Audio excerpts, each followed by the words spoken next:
ሰላም የእግዚአብሔር ቤተሰቦች እንኳን ወደ ቻናላችን በሰላም መጣችሁ። ዛሬ ሁላችንም ልናስተውለው ልናውቀው ስለሚገባው ታላቅ መንፈሳዊ መሳሪያ እንነጋገራለን። ታላቁ አባት ቅዱስ ዮሐንስ አፈወርቅ ስለ ጾም ሲናገር እንዲህ ብሎ ነበር። አንተ የምትጾም ከሆነ ጾምህን በሥራ አሳይ። ድሃ ብታይ እዘንለት፣ ጠላት ብታይ ታረቀው፣ ጓደኛ ሲከብር ብታይ አትቅናበት። ይህ አባባል ጾም ከምግብ መከልከል በላይ መሆኑን ፍንጭ ይሰጠናል። ብዙዎች ጾም ሲመጣ የምናስበው ስለ ምግብ ምርጫ ነው። ዛሬ ስጋ አልበላም፣ ወተት አልጠጣም እንላለን። ግን ለመሆኑ ጾም ማለት ሆድን ማስራብ ብቻ ነው? ምግቡን ትተን ጸባያችንን ካልቀየርን ጾማችን እግዚአብሔር ፊት ይደርሳልን? በዚህ ቪዲዮ የጾምን ጥልቅ ምስጢር፣ በቅዱስ መጽሐፍ ያለውን አመሰራረት፣ ሰባቱ የኦርቶዶክስ ተዋሕዶ አጽዋማትና አንድ ክርስቲያን ሊኖር የሚገባው እውነተኛ የጾም ሕይወትን በሰፊው እንመለከታለን። እስከ መጨረሻው አብራችሁን ቆዩ። ለቻናሉ አዲስ ከሆናችሁ ሰብስክራይብ በማድረግ ቤተሰቡን፣ ቪዲዮንም ላይክ በማድረግ ሌሎችን እንዲደርስ አግዙ።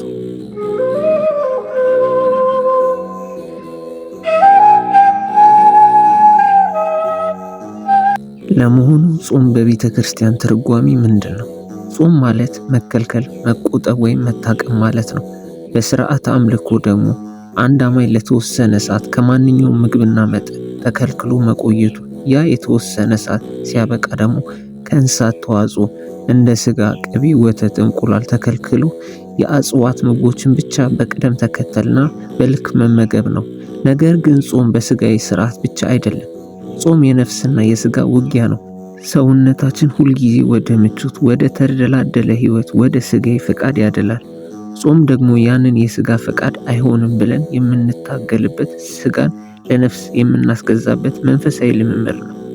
ፍትሐ ነገሥት የተባለው የቤተ ክርስቲያን የህግ መጽሐፍ ጾምን ሲተረጉመው ጾም ማለት የሰሩትን ኃጢአት በማሰብ ለኃጢአት ስርየት የሚሆን ዋጋ ለማግኘት ለሰውነታችን የሚስማማውንና ደስ የሚያሰኘውን ምግብ ለተወሰነ ጊዜ መተው ነው ይላል።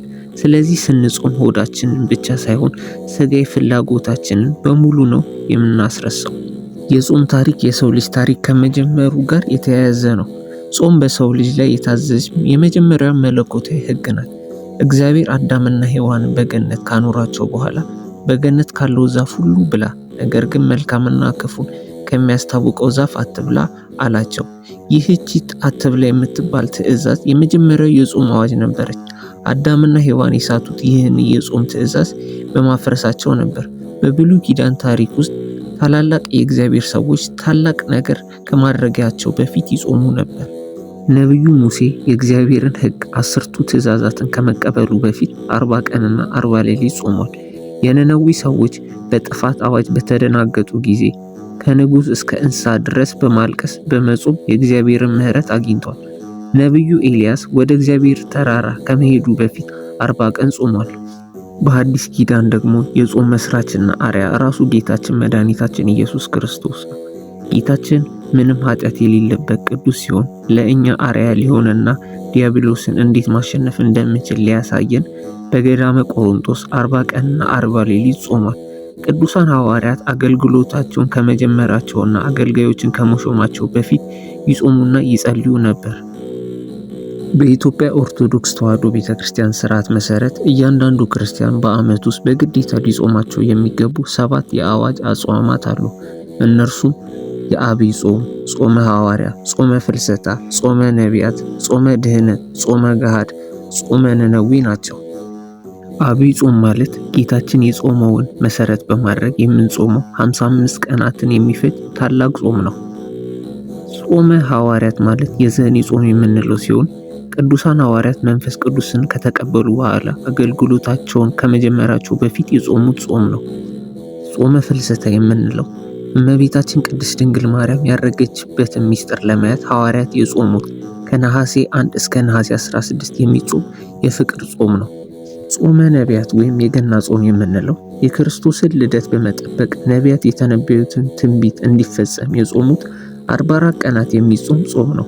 ጾመ ድህነት የምንለው ጌታችን የተያዘበትን ረቡዕ እና የተሰቀለበትን ዓርብ በማሰብ በየሳምንቱ የምንጾመው ጾም ነው። ጾመ ገሃድ የምንለው ከጥምቀትና ከልደት በዓላት ዋዜማ ላይ የሚጾም የአንድ ቀን ጥብቅ ጾም ነው። ጾመ ነነዌ የነነዌ ሰዎች ንስሐ የገቡበትን በማሰብ ከአብይ ጾም ቀደም ብሎ የሚጾም የ3 ቀናት ጾም ነው። አሁን ወደ ዋናው ቁም ነገር እንምጣ። እግዚአብሔር የሚቀበለው እውነተኛ ጾም የትኛው ነው?